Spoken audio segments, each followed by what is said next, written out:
Hey folks, welcome to the show. Let's talk about the Hart race and the Ted Lindsay race.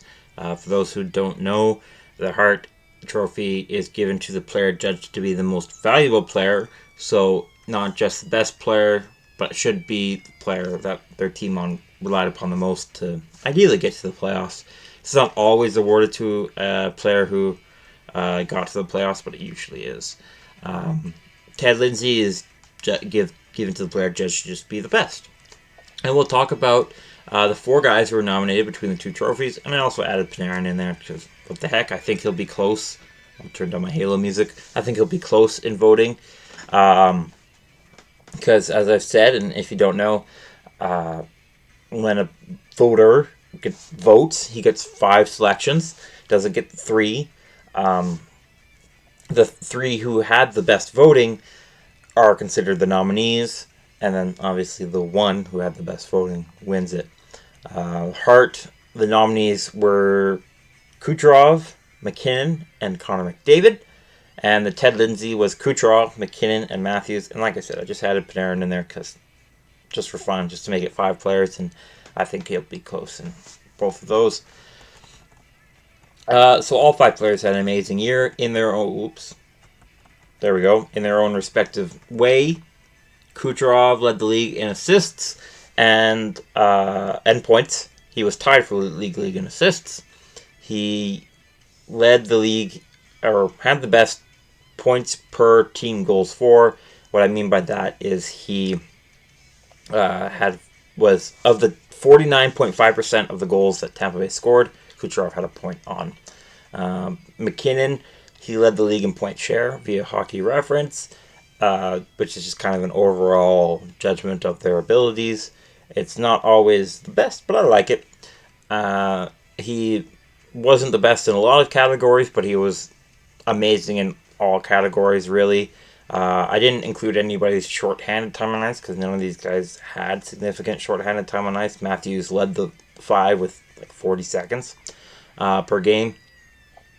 McKinnon did lead all forwards in time on ice. He had 22 minutes and 49 seconds, and which is a lot for a forward. 20 minutes is a lot for a forward, but all 5 of these guys got 20 minutes at least, or over 20 minutes. McKinnon was over 22 minutes. He's the only guy of these 5.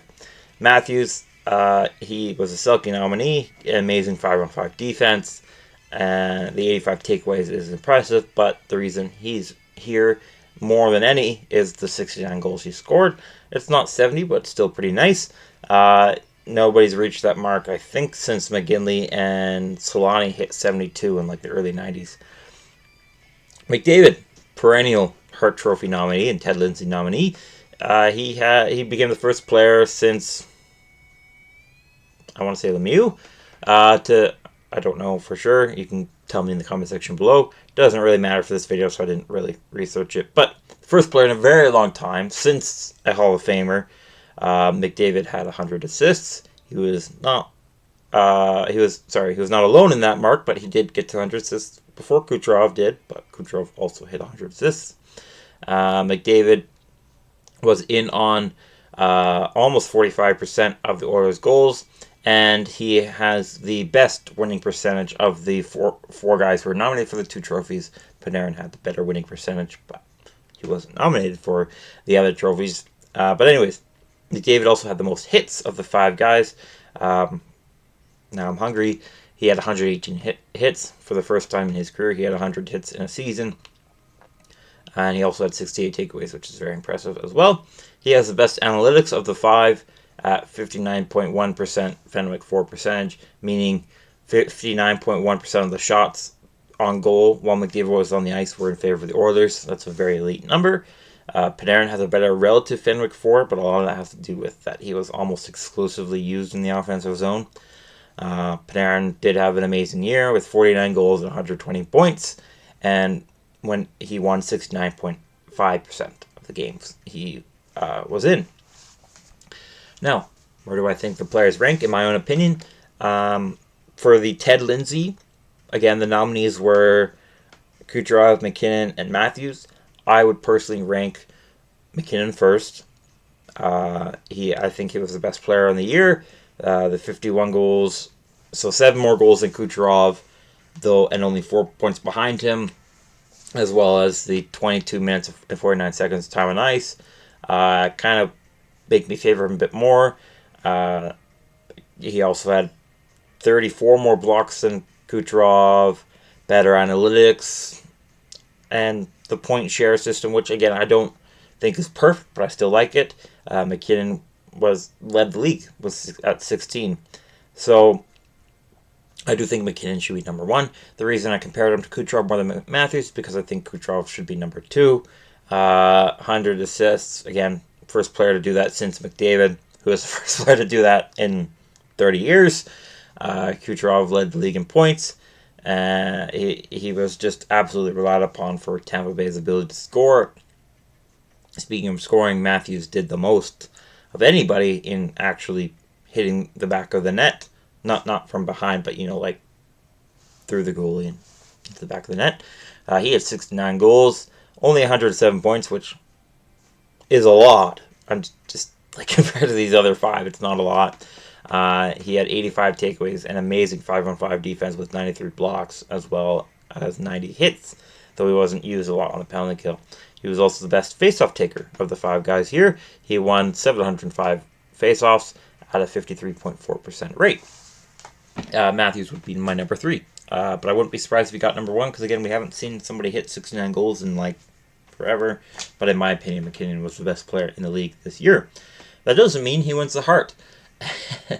And I want him to win the Hart someday, but I just kind of got to laugh that, in my opinion, he would be the second player of the 3. And it's not his first time being second. I think it's like his 3rd time. I believe like 2019 or so, he got 2nd place because Taylor Hall dragged the New Jersey Devils to the playoffs when Devils should not have been in the playoffs. And so McKinnon ended up with 2nd.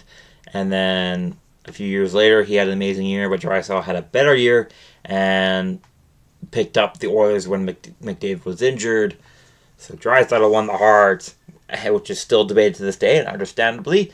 And this year, I feel like even though McKinnon was the best player, which in my opinion is the first time in his career where he was the best player, though he's often come close, I still think he's 2nd in the Hart race, because Kucherov, I don't think Tampa, was Colorado going to make the playoffs without McKinnon? No, but like, there's absolutely no way Tampa Bay was going to do anything good without Kucherov, and they really didn't. Kucherov was relied upon more than McKinnon in the terms of actual scoring. 49.5% of Tampa Bay's goals, which was a lot, were assisted or scored by Nikita Kucherov. To McKinnon's credit, he did lead all forwards in time on ice at 22 minutes and 49 seconds. But I still have to go with Kucherov just because he led the league in points, led the league in assists with McDavid, and perhaps most importantly for the Hart, was the most relied upon player for their offense and winning. If Kucherov missed another 5 games, Tampa might not have even made the playoffs. It was a Kucherov show in Tampa Bay. A lot of great players in Tampa Bay, absolutely. Hagel, Point, Stamkos, Vasilevsky, Hedman, but like, it was Kucherov. Anyways, but that's not to put down McKinnon. I'd be happy if he won the Hart. I'd be happy if Kucherov won the Hart. But I think it would go Kucherov, McKinnon, and then McDavid, who I'd also be happy to see win the Hart. But I don't have high hopes. There are things favoring him. His 100 assists, obviously, is amazing. His also contributing with a lot of hits and amazing 5-on-5 defense as well. I say 5-on-5 because, like I said, he wasn't a penalty killer. I know he can be, but he wasn't this year. He was in on nearly 45% of the Oilers' goals, which isn't as much as Kucherov and McKinnon, but still a ton. He also had the best winning percentage of the 3 Hart nominees at winning 67.1% of the games he was in. So McDavid would be 3rd in my opinion. But speaking of opinions, I'd love to hear yours down in the comment section below. Who do you think will win? Who do you think he should win? Because there is a difference between the two. I'd also really appreciate it if you virtually like the video down there. whether you think I deserve it or enjoy the white noise. I'm happy, and you can get more analysis or more white noise if you subscribe and turn on notifications for more. I appreciate that a ton. Thank you so much for watching, and I hope to see you later. Bye-bye for now.